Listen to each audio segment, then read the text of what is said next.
And inside, I'm just saying, God, would you heal my heart just like you healed my wife's body? And I felt when he healed my heart. And I felt when he told me, you could trust me. Went to sleep. The next morning I wake up, and that's when it hit me that hatred for that man that had killed my brother was gone. It was almost like a voice that spoke to my heart and said that I didn't need that there was something better. And that immediately, from that point on, I lost the complete desire for drugs.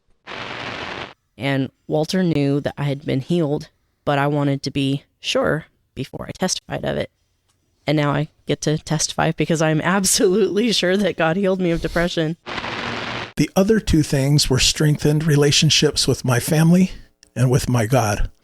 November 3rd was the worst and best day of my life. Hello, everyone. This is Stephen with the Would Somebody Testify podcast. Today with me, I have my cousin, Abigail Page. Yeah. Nice to be with you, Stephen. Thanks for coming on. All right. Well, I don't feel like podcast material, but I do have a testimony. And when you asked me, I started trying to brainstorm, which is really dangerous because I have lots of words. So I thought of so many things. I don't really know exactly where to begin.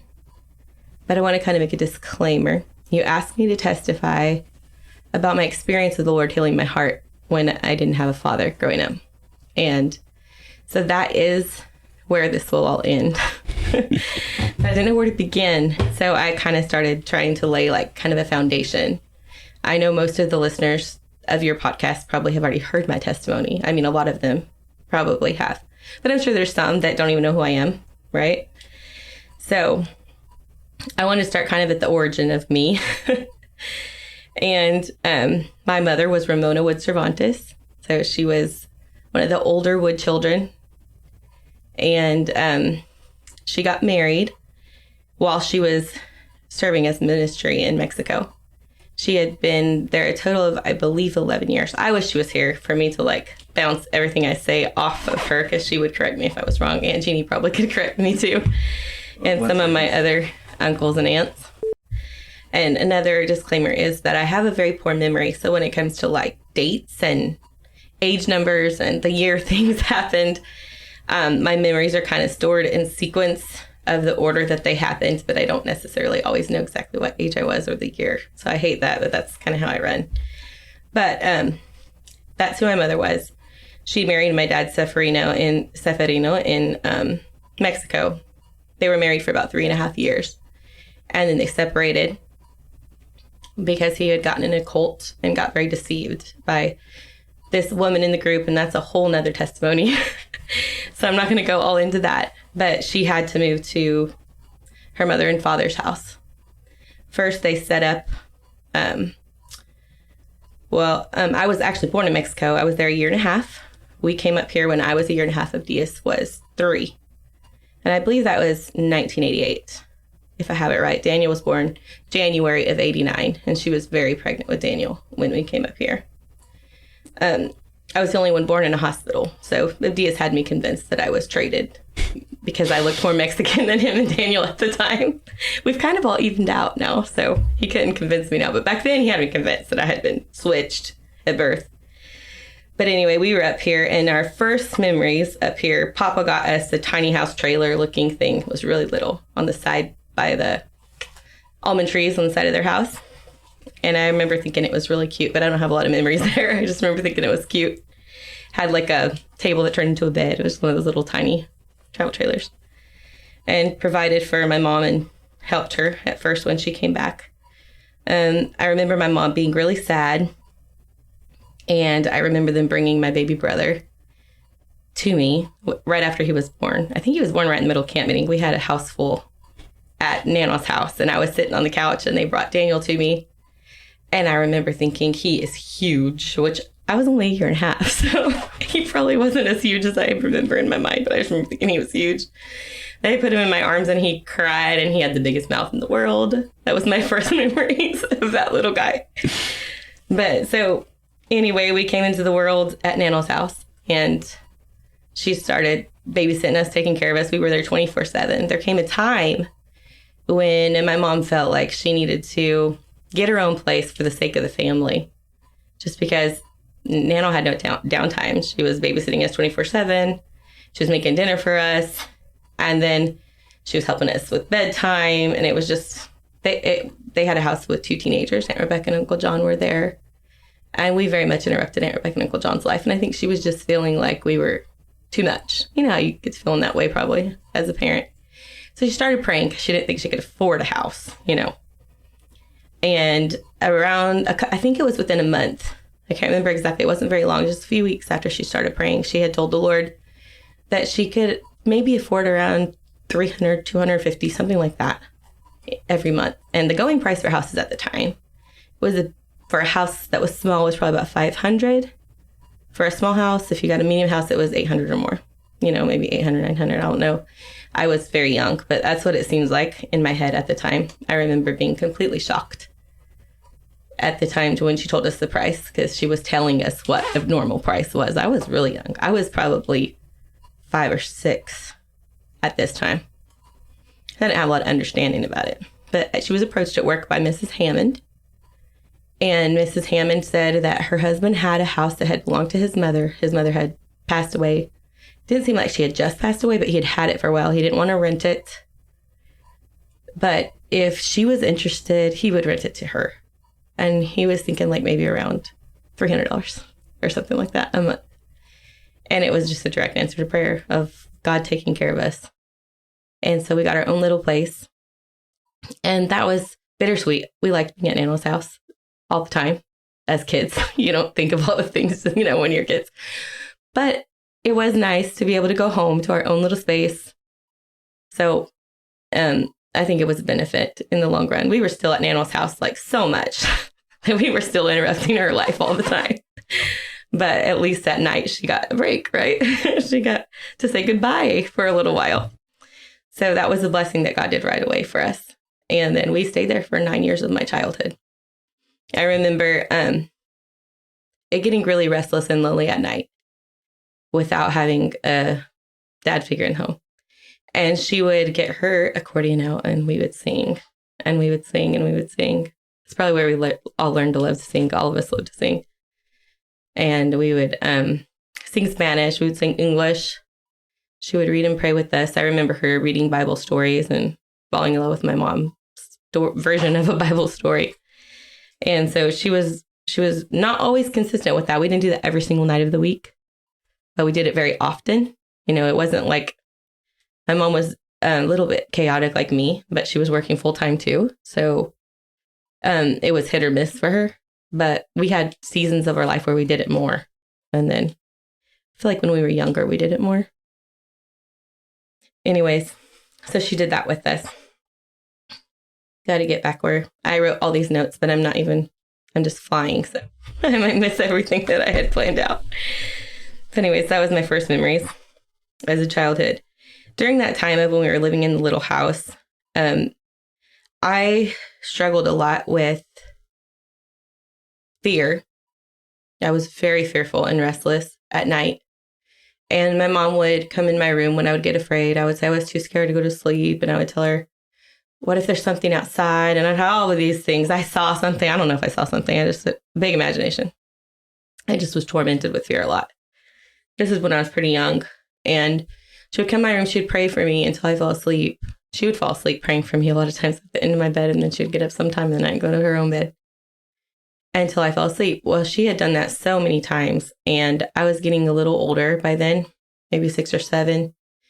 And she started telling me, Abigail, you're going to have to fight for yourself. You're going to have to fight fear.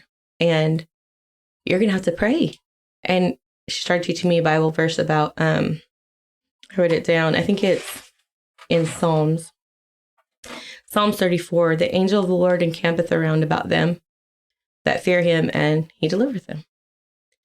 And she would leave me. She would tell me, okay, you know your Bible verse. And we'd pray. And then she'd go to her room. And I would start off with the covers over my head. And I would quote my verse until I could literally picture the angels with campfires outside of my house. That's how I pictured it in my mind, as they were camping out outside of my house. And then I could take the cover down and I could have peace and go to sleep. And she taught me to fight a battle with the word of God very young. And I didn't fight that very long after that. The Lord helped me and delivered me from it. But I had an inner struggle since I was very little. I felt like I had like a hole in my heart. I have a disclaimer here too, because I had a very blessed childhood too. Like, I was surrounded by people that absolutely loved me. My first memories, we came to our church that I can remember was Brother Larry and Sister Loisy were our pastors.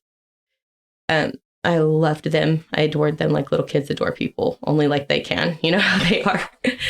And I thought she was so beautiful, and he was so wonderful and strong, and their kids were wonderful, and they sang a lot, and I loved how they sang. And Sister Loisy was my Sunday school teacher. And I remember being scared going into her class. This was probably one of my first times going in her class, because I don't have a lot of memories, but this one stuck in my mind. I felt really nervous, and I remember hearing her sweet little voice, and she had a beautiful accent, and she was real graceful and kind of jolly. And she got up before the class and said, "All right, y'all, everybody, let's sit crisscross applesauce," or however. She didn't call it crisscross applesauce. She called it let's sit Indian style. That's what she called it. So we all sat on the ground, and she did too. She did Indian style, and she started telling us Bible stories. And I just fell in love with her. So I have great memories at Raisin City, and I was surrounded by family that loved me and cared for us and were trying to fill in gaps. I wasn't surrounded by people that I could have distrusted naturally, if that makes sense. So I want to make that disclaimer, because a lot of the feelings that I went through are due to a wounded spirit. And when someone has a wound, a lot of times what they're thinking is through a corrupted filter, is what I call it. So they've been hurt, they've been jaded by something, and everything that comes through their heart is wrong, because they're looking at it through a lens that's broken, that's not correct. And so a lot of the things that I felt and thought during that young part of my life, they weren't like the truth. Because when I look back at things and I see what was going on, I'm like, I was so blessed. I was so blessed. I have people close to me that I've seen without fathers, or that have been misplaced from family, and they didn't have the support I had. They didn't have the love that I was surrounded by. I mean, they go through a lot of the same emotions that I went through, but without the reassurance that, yes, you are valuable. Yes, you are good. So when I share some of my feelings, I don't want people to feel like I am aiming fingers at anybody, because I don't think anyone around me gave me ammunition to say that they were wrong, in the way they dealt with me. So I just want to make that disclaimer, because feelings can be tricky. They can make people think things that aren't even real, And so I want to say that. I was surrounded by many loving people, but I had this hole in my heart that nobody really around me understood or saw. So I had triggers. I had things that would make me so sad that other people did, and they didn't even know, Like, for instance, I didn't know how to even take men. It's common for a young girl to get reprimanded by her father in a rough tone, because that's her father. But I didn't have anybody reprimanding me in a rough tone at that time, because Papa wasn't really allowed to. And if he did, I always thought in my mind, he's not right in the head, because he was having mental problems a lot of my young life. And so when he got onto me, I just thought, he's not all there. So I didn't take it as personally, I mean, sometimes it hurt my feelings, but not like if a normal person, a man, had spoke to me that way. But if one of my uncles got on to me, like one time, a man was praying and I was talking to my friend while he was praying. And he roughly said, I was probably 8, 7. He roughly said, "Stop talking, girls. I'm praying," It took me forever to get over that. I would see him and I would cower and be afraid of him and not want to speak to him. Thought he hated me. Like, I had all these emotions from him speaking roughly to me, and it was something completely normal. Like, that his daughter got over real fast because I was talking to his daughter. You know, she was fine with it. But, like, I didn't have any, like, I don't know. I just didn't have any experience with men. Had a major distrust of men, actually, up into my young adult life. Like, I had a mistrust of men. And I had good men in my family. Like, I had awesome men in my family, but I didn't have, like, a really, like, one-on-one intimate relationship with a dad. And you don't realize what that does for people, really, you know? Most of my uncles were in my life in a, I guess, happy, fun, loving way, you know, when we were invited to spend the night or invited to do something at their house, or I didn't really have a lot of experience. I mean, I had got a whipping by one of my uncles before, but I was little and we all got a whipping because we were all jumping on the steps at church. So, like, I didn't have a lot of experience with guys. So it was a big thing for me too. I had a feeling, a lot of feeling unloved and unlovable. And it was just this horrible, like, thing that hung over your head. It felt unloved and unlovable. And I was surrounded, like I said, surrounded by people that loved me. And I just couldn't feel like I was loved. My mom didn't understand that. I would constantly want reassurance. I would ask her, "Do you love me?" She'd be like, "Yes, I love you." She did not understand why I would constantly ask her that. "Why do you always ask me that?" And I didn't know why. I just felt like I was unlovable. One Christmas, I was from 6 to 8 somewhere. I'm not sure. I don't quite remember. I wanted a bike so bad. This is an example of God being a father to me in my mind at a very young age. And I knew my mom couldn't afford one, so I didn't ask her for a bike. And I just prayed. I prayed, "Lord, I want a bike really bad for Christmas." And then I wrote a letter to Santa Claus at school because they were letting us write letters to Santa Claus. And I really didn't have hope I would get one, but I still prayed. And we had already opened our presents at home, and we were sitting around in the living room, I believe, got a knock on the door. And Uncle Ricky came. I think Uncle Dimmer might have been with him, maybe a couple other people. And he came in with a bike, and it was like more than I could have imagined. It was pink, and it even had tassels and basket, everything, you know, everything you can imagine on a little pink bike. And I just remember being so overwhelmed and feeling like God loved me. And that memory just stuck out in my mind so much. But like I said, they were always trying to fill in gaps. Aunt Peggy's family used to bring us presents for Christmas. Different ones. Your family did stuff for us that's special. Uncle Ricky's family did it every year. All my aunts and uncles took times to give us opportunity and extra things. I was taken to Oklahoma trips with their families with Uncle Ricky's and Aunt Tracy's. Your mom and dad pretty much supported my young people out to eat career by letting me do laundry for them for money as a teenager. So, like, you know, all of my aunts and uncles. Aunt Rebecca was very in my life, and Uncle John was very supportive in our life.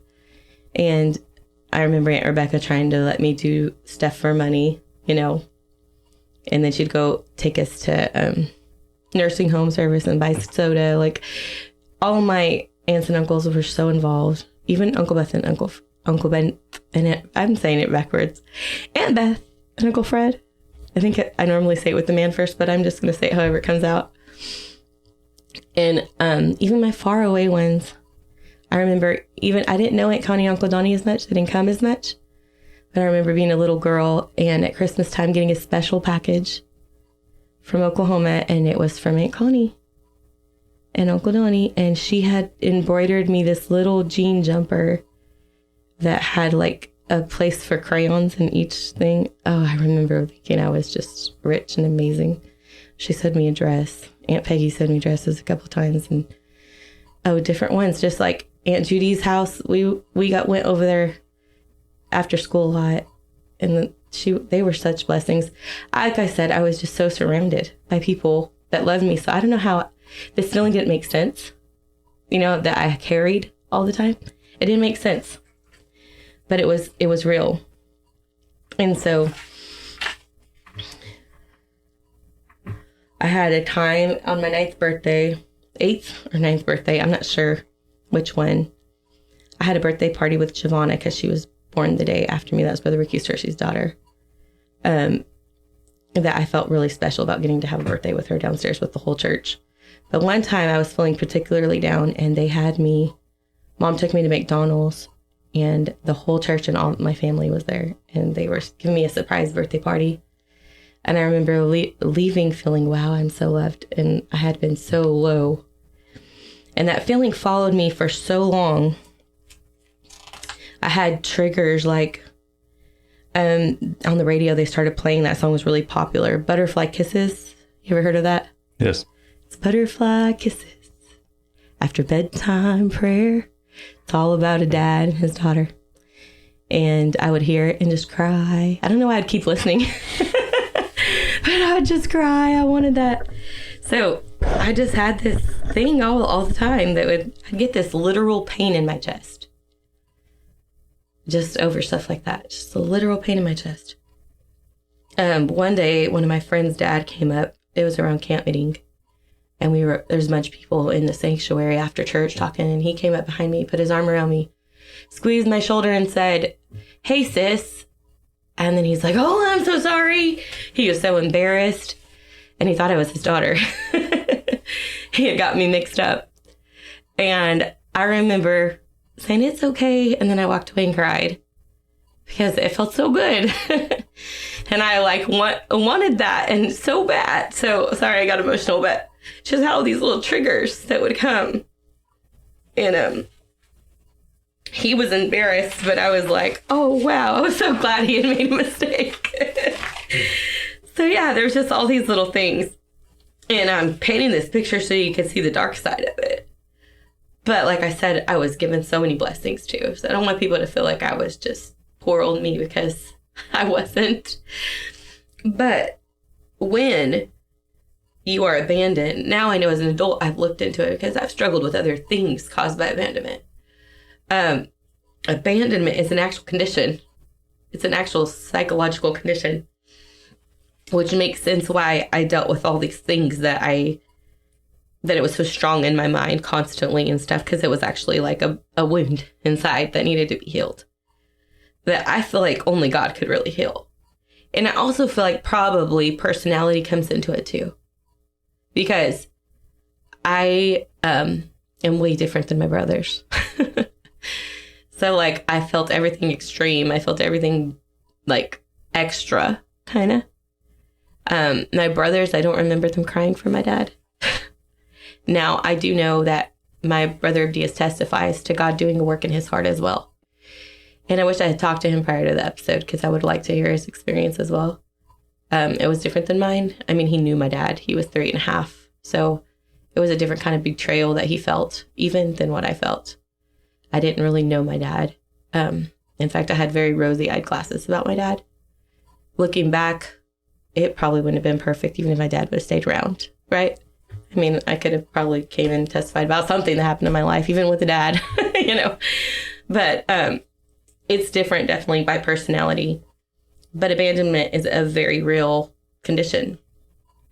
And emotions, like I said this earlier, emotions that are broken or hurt, they don't always tell the truth in your mind. So abandonment corrupts your filter and gives you a heightened fear of rejection. This is just like a technical thing I've looked up on abandonment, trying to figure some things out in my own mind.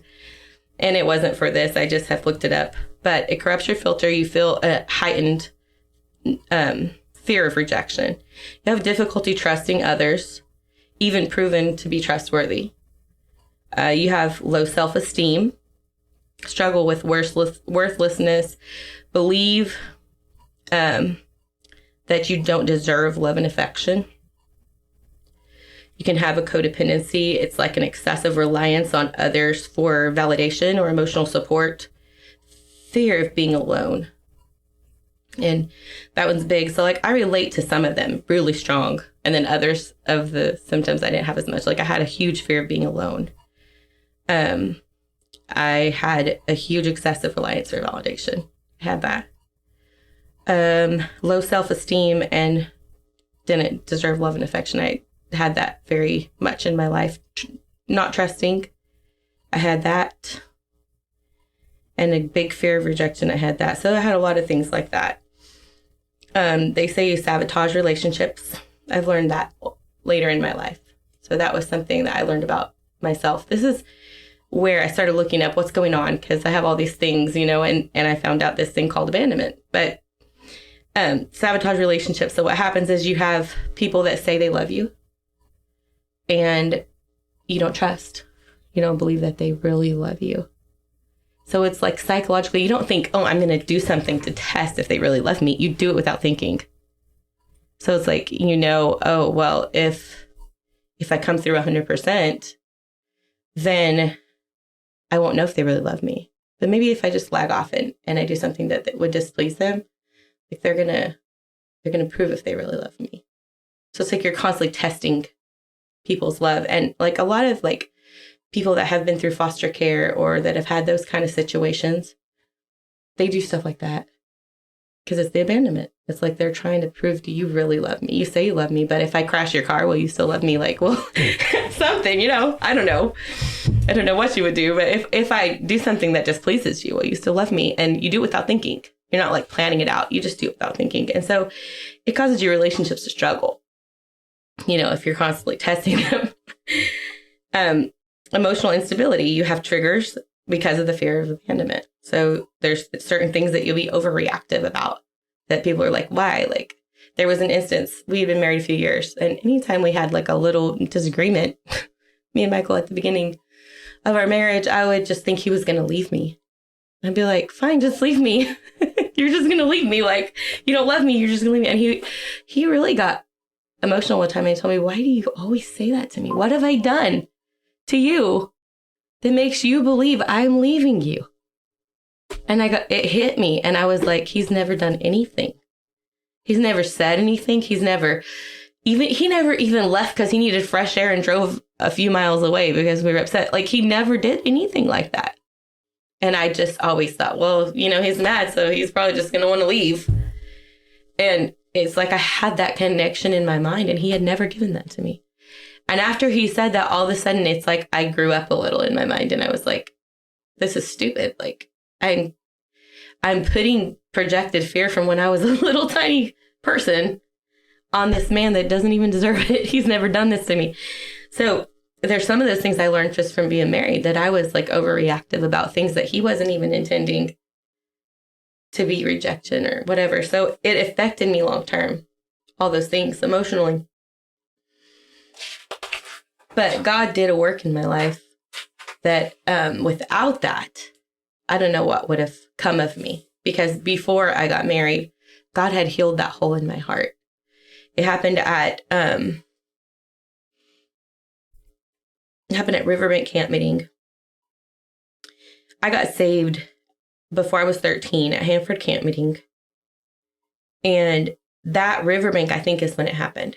I think it was the Riverbank after I got saved. But like I said, timelines are hard in my brain. But it was in that time of my life somewhere, either the year before I got saved. I don't know if I was saved when it happened. I don't know. But I think I was. So I think it was right then, because I wasn't in the young people yet when it happened. But the preacher got up and he preached. He preached from Romans 8:15. It says, "For we have not received the spirit of bondage again unto fear, but ye have received the spirit of adoption, whereby we cry, Abba, Father." And he preached on how Abba was like daddy, like personal father. And I felt the spirit quicken my heart and told me that he would be my daddy. Let me be your daddy. And I remember having such an experience in the altar that was such a sweet feeling. And I told my mom about it. I think I testified at the time about it. But I didn't know what God had really done. I didn't. But I didn't have any more nights of crying myself to sleep. I used to cry myself to sleep. I had that fear problem as a little girl. But when I would go to bed and try to go to sleep, a lot of times I would just think of that hole in my heart. I would just think of my dad being gone, and I would pray, God, please send my dad back. I would just pray, Lord, you know, I don't know what you need to do, but please send it was just like constant. And I just had this hole in my heart, and I would just cry myself to sleep and feel worthless. So it was like this whole combined feeling, just a miserable feeling. And it wasn't every single night, but it was very, very often. I had this constantly in my I know my heart. I heard Sister Martha Betty's testimony, and she said she didn't know why she was crying. She was just lay down and cry herself to sleep a lot. And it reminded me of how I felt. It was just like this hole. And I didn't have that anymore. It was gone. And I could hear butterfly kisses and not cry. And I had these major triggers. Like, I hated Father's Day. Like, absolutely loathed Father's Day. I didn't even want to go to church on Father's Day.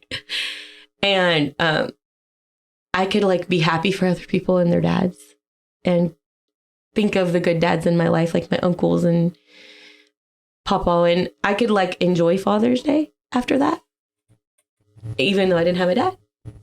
It's like he healed something so well that emotionally I was able to like face the fact I didn't have a dad. And it was, I could see benefits in everything. Like, it totally gave me hope. And I still thought it was better that I could have a dad. You know, I still thought in my mind, you know, it would be better. But it didn't hurt me all the time. It was like that pain was taken. And before God had healed me, I was about 10 years old, and I had tried to have my mom walk me through the scriptures on how she could get remarried. And she had, in no small words, she had shown me lots of scriptures, and she said, Abigail, it's not in here. I don't see a way that, according to God's word, it's okay for me to remarry. You know, like, so this is just the way it's going to be. And she walked me through scriptures. I couldn't see it either. I couldn't see any out, but I didn't think it was fair. I thought God was unfair. And after God healed my heart, that went away too. Like, I didn't feel like God was unfair. And I really felt like that God could use it, like somehow, you know. And if nothing else, it has given me a heart for young children that don't have the typical mom and dad. And there's a lot of them in our culture, you know. There's a lot of them. And I can relate with them. So if nothing else, that's been a thing that has brought forth. But as an adult, I've got to talk to my dad. And that there's such a peace. I don't have like a need to connect with him. Like, I don't have like this horrible, like, unsatiated desire that I need reconnection. Like, I talk to him. I want to know him as a person. I want to know things about him. But it doesn't overpower me. You know, it's not like something, it's like God healed the broken part right there. Now, like I said, I still have had things I have dealt with abandonment that I have dealt with. And it's because I didn't have a father in my life. But I have been healed of that hole and that pain. Anyway, so I was talking about the healing that he did. After he healed me, he started proving to himself over and over that he really was my personal dad. And if I tried to go through every testimony that he showed me that, it would be really tedious and long. So I'm not going to do that to you. But I thought of a few things that really stood out to me. And one of them, I was 15 or 16, and I was praying for God to help me. I had been gaining weight consistently for like 3 years, about 20 pounds a year, very rapidly. And it didn't feel like anything I did was helping. And then went to the doctor and got diagnosed with some hormonal issues that were making it worse, plus probably very poor diet, not even knowing where to start. And I started praying about it because I knew my mom couldn't afford anything like to help me. Didn't want to stress her out about it, but I started praying about it because I knew that God could help me. And I was approached around a few weeks after that. I started praying about it by Sister Bev after church. Sister Bev was, you know, a celebrator of everyone. She just celebrated everyone. I remember walking to church and her smile would just light up my life. And she was always telling me, you're so beautiful. And I didn't feel beautiful, but she just helped me. She just blessed me. But she came up to me one night after church and she said, all the ladies, we've been talking. So I don't know who started it. It might not have been her, but they were all in on it. And she said, we've all been talking and we're going to go to Weight Watchers. And she's like, we want to sponsor you. Like, so you can come with us. A different lady paid for me every week. And all the ladies of our church, including Sister Michelle, who was a single parent too at the time. So like, they were all helping me. And I lost 42 pounds during that time, and it changed my life. Like, I really feel like I would have been rolling in the door if they wouldn't have done something for me at that time. They rescued me. I've always struggled with my weight. I'm still heavy to this day. But they helped me immensely, and it changed my confidence. It changed everything for me as a young lady. And I feel like the Lord had directly answered my prayer and provided for me in a special way. When I was dating Michael, we got really serious when we were getting ready to get married. And I just started getting this horrible, vulnerable feeling. And Michael hadn't done anything to me, but I was in love now. And I don't know, before I was in love, I always thought, I would be really strong. And if anybody tried to pressure me to do anything, I would always be like, no, you're dumb or something. I don't know what I thought I'd be. But I just felt suddenly extremely vulnerable. And I remembered, like, Michelle, my sister-in-law, her dad, like, would put fear in Abdias, like, take care of my daughter and all these things, I didn't have nobody to do that for me. In my mind, I didn't. So I went to prayer and I said, Lord, I don't know. I feel so vulnerable. And I think if Michael asked me to do anything, I would do it. That's what I said in my prayer, which I don't know if I would have, but that's how I felt in my heart, because I love him so much. And he hadn't asked me to do anything bad, but I just was scared in my heart and felt so vulnerable. And I got up from my prayer and I went and sat by him. We were at church. And he leaned over to me and he said, I was at the altar over there, and the Lord told me I couldn't kiss you till we got married. And I was like, no, Lord, that's not what I was asking for. But it took that vulnerable feeling away. It took that totally out of it. And he didn't kiss me till we got married. And we were already engaged at that point, I think. We might have already been engaged. So it was like the Lord just went from my altar of me talking to my dad and went and talked to my boyfriend. He didn't do it my way, but it worked. And he helped us out, and he took that vulnerable feeling away from me. That was him being my father. The other aspect was when I was going to get married, I was having to struggle getting a wedding dress. We tried on wedding dresses at David's Bridal, and all the ones I wanted were like a lot of money. They were like a few $1,000s. And I had tried on a few that were less than that, but they didn't fit right, and they needed all this stuff. So Mom took me to a few used shops, and then she had talked to one of her good friends, and her friend was a seamstress, or had made wedding dresses, made my mom's wedding dress. I don't know how much of a seamstress she was, but she made my mom's. And so Aunt Velma had given me material. Aunt Judy gave me money for material. And so I had bought money for the material from Aunt Judy. And then I had the material from Aunt Velma.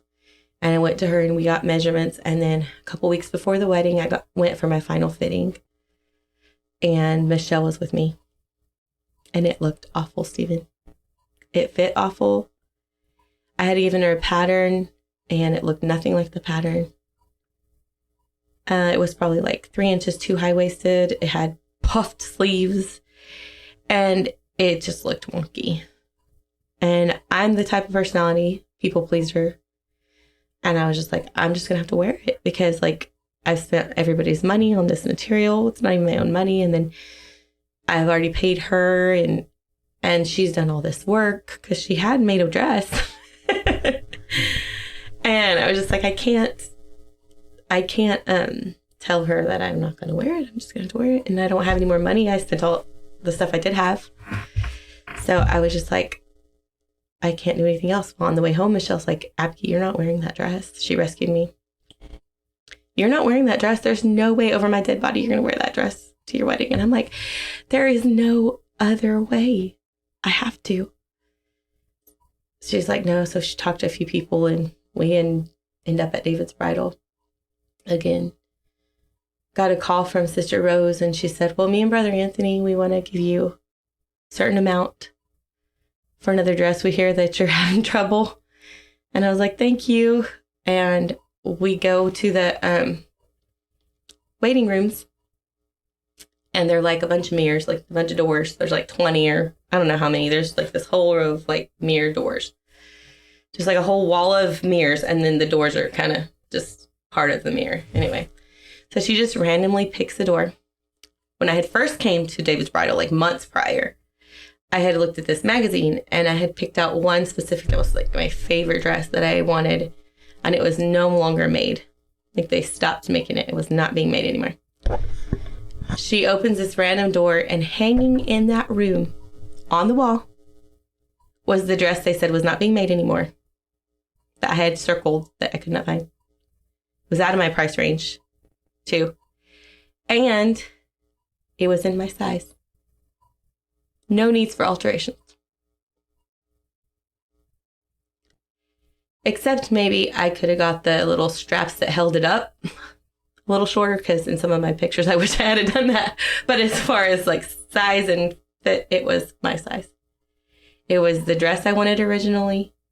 And would you know that it was exactly the amount quoted to me? Within the exact amount quoted to me by Sister Rosemary.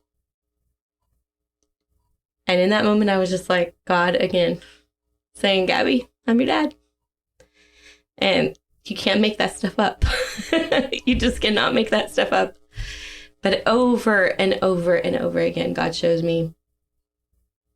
He showed me that he would be the father to the fatherless. And he's still doing it. He's still doing it for me. He's still my dad.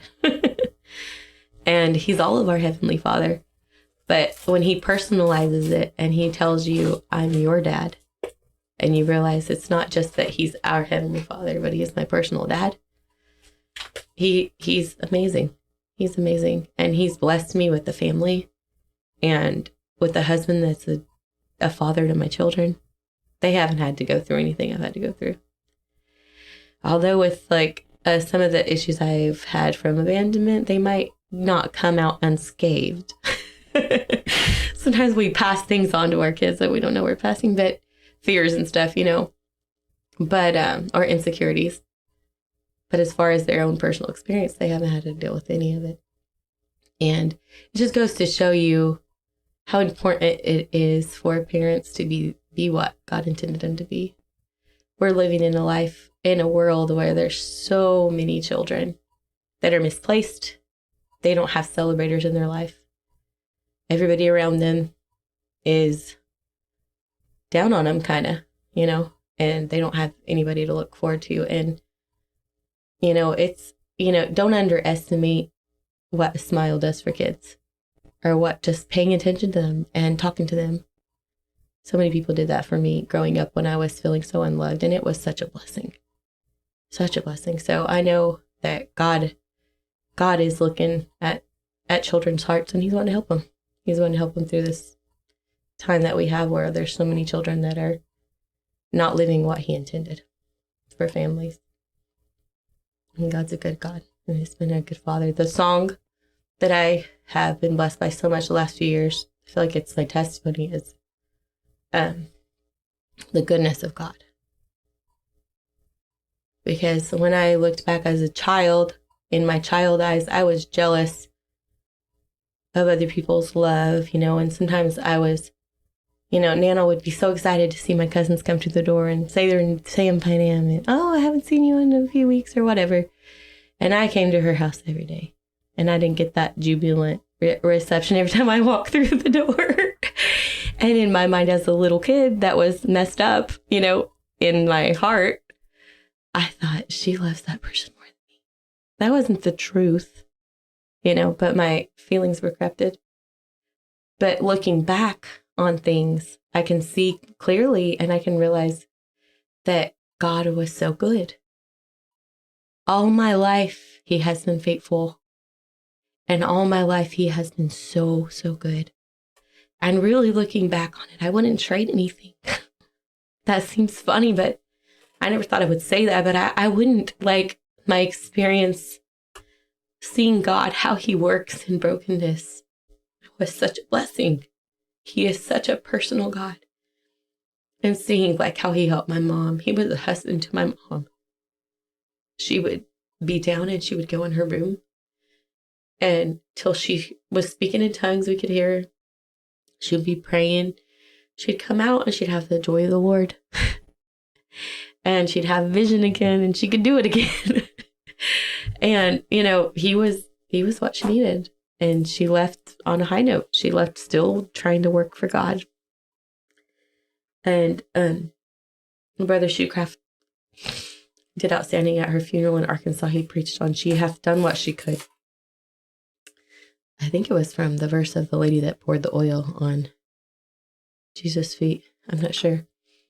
But he talked about how my mom never came with a lot to offer as far as monetarily. But if she could do something, she was doing what she could. And that's the way I feel about it too. Looking back on it, her life was a trial a lot of the time. But she was keeping her eyes on the Lord and what was important. And that's what I want to do, because we got to remember this life is just a dash. It's not meant for it all to be bliss, but it's what we do with what we have that matters, and who we look to. And God works in our lives and gives us a testimony. He gives us all a testimony. And I didn't say everything that was in my notes, but that is for your benefit, I'm sure.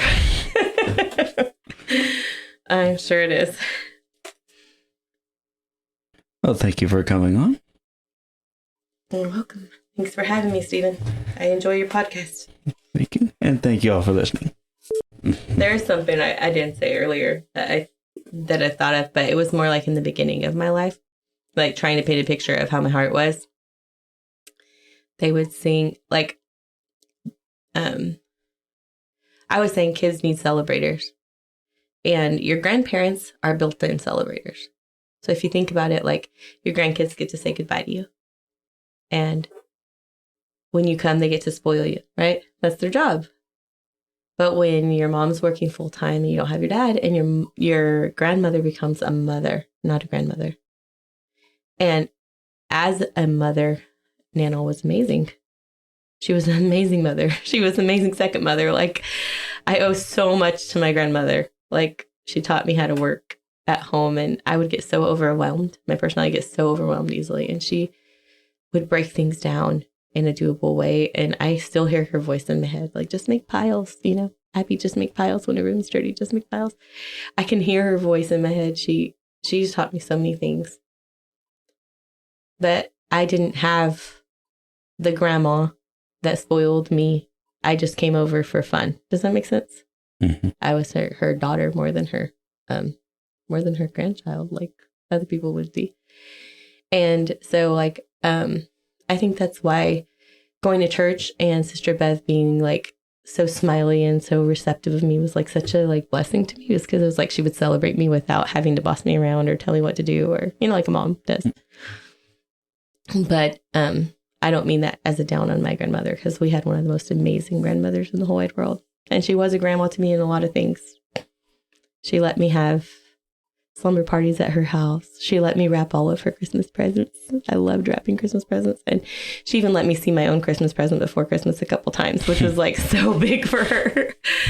And when she got sick and I was taking care of her, she told me, what did she tell me? She had saved all these duties for me. She had like a bunch of people volunteering to help her that day, and they had been over, and I had been working 3 jobs at the time, and I came home, and she was like, Abigail, I saved this for you because I was too embarrassed to ask them to do it. And I was like, you had all these helpers and you saved it for me. But when she looked at me and she said, but I was embarrassed, for them to do it, I thought it's because she thinks I'm close to her, like I'm special to her, because I've been in her life so much. She can be vulnerable, and that was special. Like, that was special to see that kind of relationship in her heart. But no, she was very good to me. Awesome grandmother. But that was one thing, was as a child that I would feel, they would sing this song at church. And there's a phrase in it. I had it wrote down, but I can't think of what it's called. But when arms fold without me, he rocks me in his bosom. What would I do without Jesus? That was a song when I was a little girl that they sung a lot. And I remember when they would get to that line, when arms fold without me, he rocks me in his bosom. That line would comfort me and bless me so much, because I felt that a lot. And nobody meant for me to feel that. That's why I hesitate even to say that part, because I don't want people to feel like they were bad, because nobody was. They were all good to me. But as a child that was suffering with that abandonment problem, I was feeling that way. feeling like I wasn't a destination and that I was always just dragged along because they had to have me, if that makes sense. And I wasn't like, I wasn't the plan ever, you know, I was always just this person that had to be there, you know. But Uncle Larry and Aunt Janice would come and treat me really special. And I always appreciated that so much. Uncle Larry and Aunt Janice gave me hope because I have been far away from all my nieces and nephews. And they never sent me birthday presents in the mail and stuff like that. But when they came, like, I could feel so loved by them. And like I was part of the purpose why they even came to California, you know, they made you feel that way. So I think back, I'm like, well, if I just love them when I go see them, maybe they'll know that I love them, because I knew that Aunt Janice and Uncle Larry loved me, and they weren't here very much, you know, they were maybe once a year, a couple times a year. So we can't underestimate what our gestures of affection and love do for young kids and people. Thank you all for listening.